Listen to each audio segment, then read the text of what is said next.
Welcome and thank you for checking out this series about God. It's a three-part series, or four if you include this introductory bit, which I presented at Hartwell in 2023. A series that gives me the opportunity to reflect on my understanding of and experience of God over the years. Before anything else, though, I want to acknowledge that my choice of title about God is flawed. For a start, my use of the word about may seem to imply that my intention is to tell or teach you what to think about God. But that's not my intention at all. And I certainly don't purport to have all the answers to the questions we might have about God.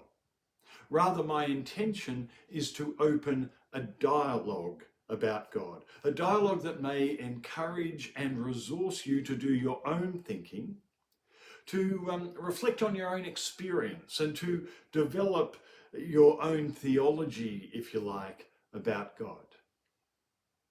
It's my hope that it will be a dialogue without endpoint, a thought process that you will continue in some form for the rest of your life. And secondly, my use of the word God really isn't helpful because that word means vastly different things to different people, ranging from the traditional sky god, the old man with the beard up in the clouds, through to Paul Tillich's ground of all being, through to Matthew Fox's use of the concept of Gaia, the mother of all creation, and all sorts of things in between. So it's very likely that when you hear me use the word God, you'll be thinking of something different to that which I am trying to convey. Which is not to imply that my concept of God is better than anyone else's concept of God. They're simply different. Because our understanding or concept of God is profoundly personal. And it will be shaped by our culture, our experience, our environment, our reading, and so much more. And that difference is actually to be celebrated. When I commenced studying at what was then the College of the Bible in 1978, the theological and Christological theme of the day was the quest for the historical Jesus. And the reading list included books by authors such as Albert Schweitzer, Otto Betz, C.H. Dodd, Edward Schillebeeck, Gunther Bornkamm, and more.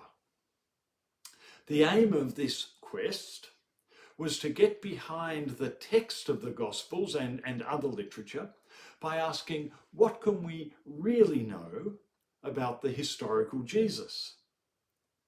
In the belief, I guess, that proving the historicity of Jesus would convince people to put their faith in him.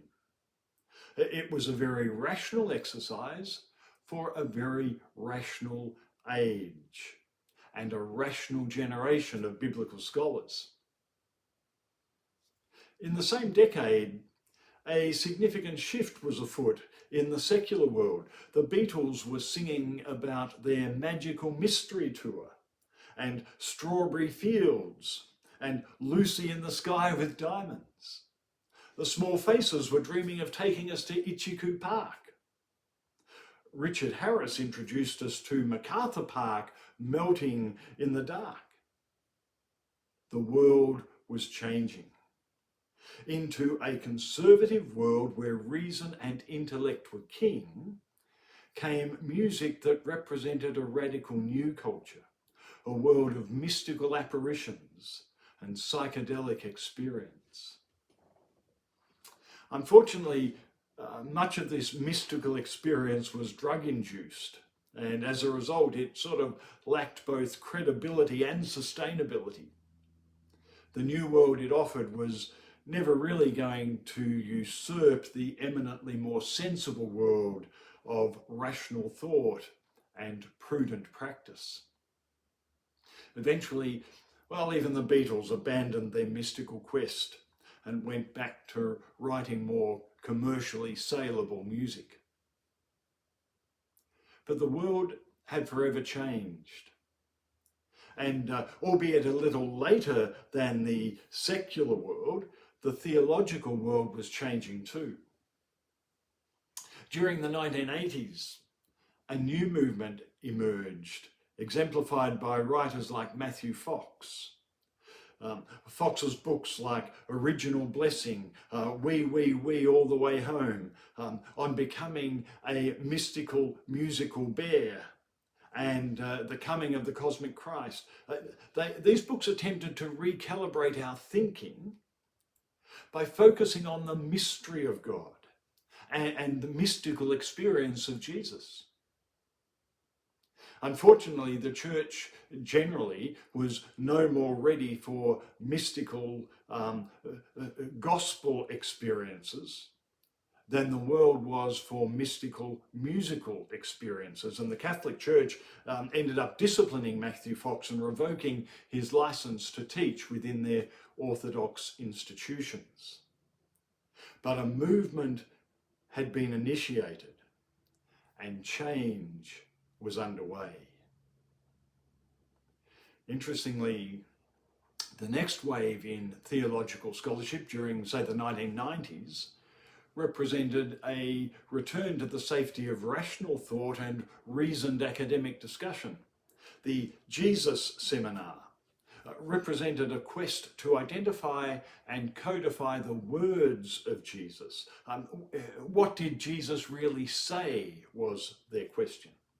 The theory being that if we can authenticate the real, authentic words of Jesus, then we will be able to separate the core teaching of Jesus from the extraneous editions of the church.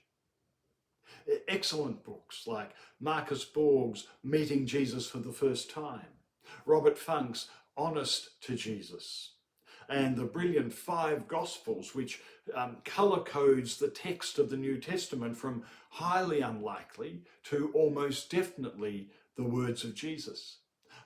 These are from this period and are incredibly helpful work, but they're still anchored in a foundation of rational thought.